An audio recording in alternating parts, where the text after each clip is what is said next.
Sri Lanka airlines ने नेपाल के Kathmandu airport से कोलंबो के लिए नई फ्लाइट्स को शुरू किया है।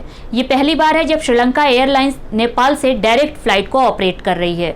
भारत और नेपाल के बीच में रेगुलर बेसिस पर फ्लाइट ऑपरेट हो रही है, लेकिन नेपाल की गवर्नमेंट ने अभी भी अपनी इंटरनेशनल फ्लाइट पर पाबंदियों को कायम रखा है, जिसकी वजह से नेपाल से होकर किसी और देश की यात्रा करने में मुश्किलें आ सकती हैं। बहरीन ने भारत, पाकिस्तान समेत 10 देशों को अपनी रेड लिस्ट से हटा दिया है।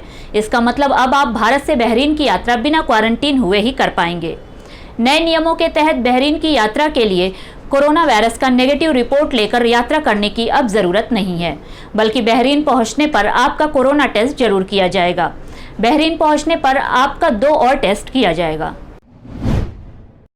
एयर इंडिया एक्सप्रेस ने यूएई के लिए ट्रेवल करने वाले पैसेंजर्स के लिए 1 सितंबर को कुछ गाइडलाइन जारी की है। गौरतलब है कि air India express daily basis पर दुबई के लिए फ्लाइट ऑपरेट करती रहती है।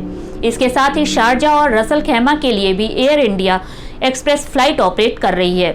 एयर इंडिया ने अपनी गाइडलाइन में यूएई की यात्रा करने वाले, खासकर शारजा और रसल खैमा की यात्रा करने वाले पैसेंजर्स के लिए बताया है कि उन्हें गाइडलाइन का स्ट्रिक्टली पालन करना पड़ेगा।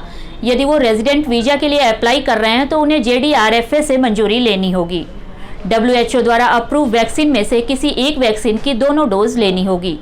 यूएई की यात्रा से जुड़ी और भी डिटेल्स के लिए आप एयर इंडिया एक्सप्रेस के वेबसाइट पर जाकर इस गाइडलाइन को पढ़ सकते हैं।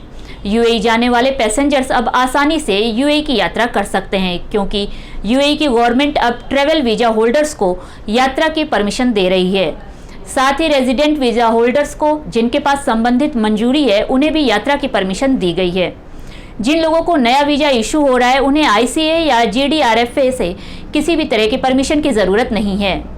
वो बिना किसी अप्रूवल के ही ट्रेवल कर सकते हैं।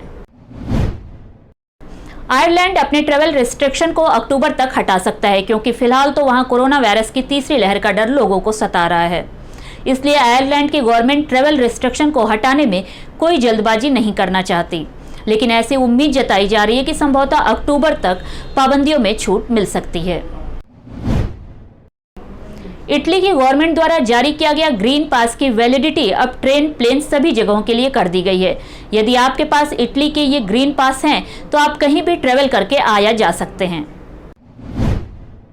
मुंबई के सिविक अधिकारियों से मिली जानकारी के अनुसार United kingdom, middle east, south Africa, Brazil, Bangladesh, Botswana, China, Mauritius, New Zealand, Zimbabwe सहित कई देशों से मुंबई के छत्रपति शिवाजी महाराज इंटरनेशनल एयरपोर्ट पर आने वाले यात्रियों को एंट्री के बाद सेल्फ पेड RT-PCR टेस्ट कराना जरूरी होगा।